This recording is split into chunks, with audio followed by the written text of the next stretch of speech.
তো চলো দেখে নিই আজকে আমরা বৃদ্ধি ও বিকাশের মধ্যে কী পার্থক্য আছে। তো 1 নম্বর পার্থক্য হলো আকার ও আয়তনের দিক থেকে বেড়ে যাওয়াকে বৃদ্ধি বলে। অর্থাৎ কি না আমাদের এই যে শরীরের যে আকার বা আয়তন যে বেড়ে যায় সেটাকে বলা হয় বৃদ্ধি। আর বিকাশ হলো কি না আকার আয়তনের বৃদ্ধির সঙ্গে সক্রিয়তা ও কার্য সম্পাদন উৎকর্ষ বিকাশের প্রতিক্রিয়াকে বলা হয় বিকাশ। অর্থাৎ এই যে আমাদের আকার ও আয়তনে যে বেড়ে যায়, এই বেড়ে যাওয়ার ফলে আমাদের যে গুণগত ও পরিমাণগত যে বিকাশ ঘটে সেটাকে বলা হয় বিকাশ। আর 2 নম্বর পার্থক্য কী বলেছে দেখো, বৃদ্ধি হলো কারণ আর বিকাশ হলো ফল। অর্থাৎ বিকাশ ঘটার আগে আমাদের বৃদ্ধি ঘটে, তাই বৃদ্ধিকে এখানে কারণ বলা হয়েছে, আর বৃদ্ধিরই ফল হচ্ছে গিয়ে বিকাশ, তাই এখানে বলা হয়েছে বিকাশ হলো তার ফল। 3 নম্বর পার্থক্য কী বলেছে দেখো, বৃদ্ধির ধারণা কেবল দৈহিক বা শরীরের মধ্যেই সীমাবদ্ধ। আর এদিকে বিকাশে কী বলা হয়েছে না, বিকাশের ধারণায় দৈহিক, মানসিক, সামাজিক, প্রাক্ষবিক সবই অন্তর্ভুক্ত থাকে। অর্থাৎ কি না বৃদ্ধি শুধুমাত্র আমাদের শারীরিক দিক থেকেই সীমাবদ্ধ থাকে, অন্য কোনো দিকে বৃদ্ধি ঘটে না। অর্থাৎ কি না শুধুমাত্র দৈহিক দিক থেকেই সীমাবদ্ধ।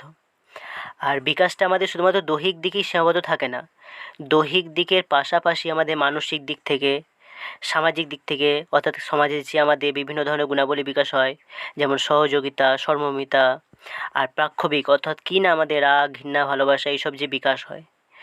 আর মানসিক দিক থেকে কথা হচ্ছে গিয়ে আমাদের যে বিমূর্ত চিন্তনের যে ক্ষমতা বিকাশ হয়, সেটা হচ্ছে সব বিকাশের মধ্যে পড়ে। আর 4 নম্বরের মধ্যে কী পার্থক্য বলেছে দেখো, বৃদ্ধি একটি নির্দিষ্ট বয়স পর্যন্ত ঘটে আর বিকাশ আমৃত্যু ঘটে। অর্থাৎ কি না বৃদ্ধি আমাদের একটা নির্দিষ্ট বয়স পর্যন্তই হবে, আর মিনিমাম তোমার 18 থেকে 24 বছর বয়সের মধ্যে এই বৃদ্ধিটা পরিসমাপ্তি ঘটে, তারপর আর বৃদ্ধি আমাদের হয় না। আর বিকাশ হচ্ছে গিয়ে আমৃত্যু, অর্থাৎ কি না আমরা যতদিন বাঁচবো ততদিন পর্যন্ত আমাদের বিকাশ ঘটবে, এটা একটা পার্থক্য। আর 5 নম্বর পার্থক্য আমাদের কী বলেছে দেখো, বৃদ্ধি পরিমাপযোগ্য আর বিকাশ পর্যবেক্ষণ সাপেক্ষ। মানে বৃদ্ধিমাপটা পরিমাপ করা যায়, কিন্তু বিকাশটাকে আমরা পরিমাপ করতে পারি না, সেটা হচ্ছে গিয়ে পর্যবেক্ষণ সাপেক্ষ। অর্থাৎ কি আমরা পর্যবেক্ষণ করতে পারি যে কারোর বিকাশ হয়েছে, সেটা আমরা পর্যবেক্ষণ করতে পারি কিন্তু মাপতে পারি না। 6 নম্বর আমাদের পার্থক্য কী বলেছে দেখো, বৃদ্ধি পরিমাণগত আর বিকাশ হচ্ছে গুণগত। যেহেতু আমরা আগের পয়েন্টে বললাম যে বৃদ্ধিকে পরিমাপ করা যায়, তাই এটা পরিমাপগত আর পরিমাণগত। আর বিকাশ যেহেতু আমাদের মাপতে পারি না, তাই এটা কি না গুণগত, অর্থাৎ কি আমাদের ভেতরে যে কোয়ালিটি সেটা নির্ভর করে বিকাশের ওপর, তাই বলেছি বিকাশ হলো গুণগত। আর 7 নম্বর পয়েন্ট কী বলেছে দেখো, বৃদ্ধির ক্ষেত্রে অনুশীলনের প্রভাব দেখা যায় আর বিকাশ পরিবেশের সঙ্গে মিথস্ক্রিয়ার ফলে হয়। অর্থাৎ কি না বৃদ্ধি হতে গেলে আমাদের অনুশীলনের প্রয়োজন হয়। আমরা অনুশীলন যদি দিই তাহলে আমাদের দৈহিক বিকাশ ঘটে অনেক সময়।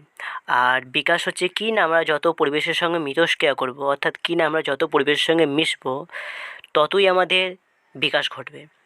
অর্থাৎ কেউ যদি বাড়িতে যদি বসে থাকে তার বিকাশ সম্ভব নয়, সে যদি পরিবেশে মেশে তবেই তার বিকাশ সম্ভব। সামাজিক দিক থেকে বলো, মানসিক দিক থেকে বলো, তারপরে দৈহিক সমস্ত দিকের বিকাশ হবে শুধুমাত্র পরিবেশের সঙ্গে মিথস্ক্রিয়ার ফলে।